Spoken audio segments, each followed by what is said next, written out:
માંગરોળ યુવાનો માટે પોલીસ અને ફોર્સમાં ભરતી માટે વિનામૂલ્યે ટ્રેનિંગ સેન્ટર શરૂ કરાતા યુવાનોમાં ખુશી વ્યાપી છે। હું એટલું જ કહેવા માગું છું કે આ કાર્યથી અમે ખુશ છે। પહેલાં અમે આ બાજુનું ગામ સાપુર છે ત્યાં જતા, ત્યાં અમને ખૂબ તકલીફ પડતી, ત્યાં જનાવરની બીક લાગતી, કોઈ પણ કાર્ય કરવામાં બીક લાગતી। આ કાર્યથી અમે ખૂબ ખુશ છે। અમારા ટ્રેનરો છે એના દ્વારા અમે આ ભરતીની તાલીમ ફિઝિકલ મેડિકલ એ વિશે થોડી માહિતી આપે છે। આ કાર્યથી અમે બહુ ખુશ છે। માંગરોળના શેરિયાજ ગામમાં નિવૃત્ત અને ચાલુ સર્વિસ કરતા આર્મીમેન ભાઈઓએ ભવિષ્યમાં આવનારી સ્પર્ધાત્મક પરીક્ષાને અનુલક્ષીને એક ગ્રાઉન્ડ તૈયાર કરવામાં આવ્યું છે, જેમાં આર્મી, નેવી, એરફોર્સ, પોલીસ વગેરે જેવી પરીક્ષા માટે કારગત થશે।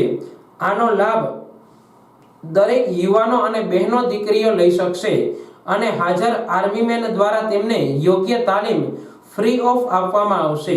જય ભારત। આજે ગામ શેરિયાજ, તાલુકો માંગરોળ, જિલ્લો જુનાગઢ, એમાં અમે શેરિયાજ ગામના ફૌજી ભાઈઓએ આ છોકરા માટે આગળ army, paramilitary, police, SRP, forest એના માટે અમે ગ્રાઉન્ડ તૈયાર કર્યું।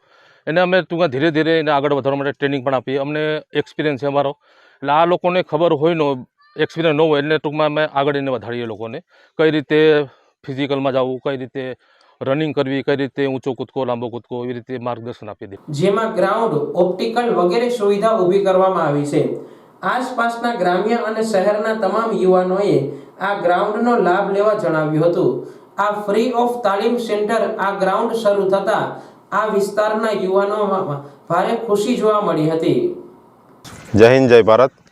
આજે અમે શેરિયાજ ગામમાં એક આવું કાર્ય કરીએ એ બહુ ખુશીની વાત છે કે અમે આર્મી, એરફોર્સ, નેવીના જે જવાનો છે, જે ચાલુ નોકરી અને રિટાયરમેન્ટ છે, એવા લોકોએ અમે વિચાર્યું કે આપણા ગામમાં એક આવી પ્રવૃત્તિ કરીએ તો આપણા ગામના બાળકો જે આપણે તૈયારી કરી રહ્યા છીએ તેને આગળ પ્રોત્સાહન મળે અને તે આગળ જઈને આવી પરીક્ષામાં પાસ થાય।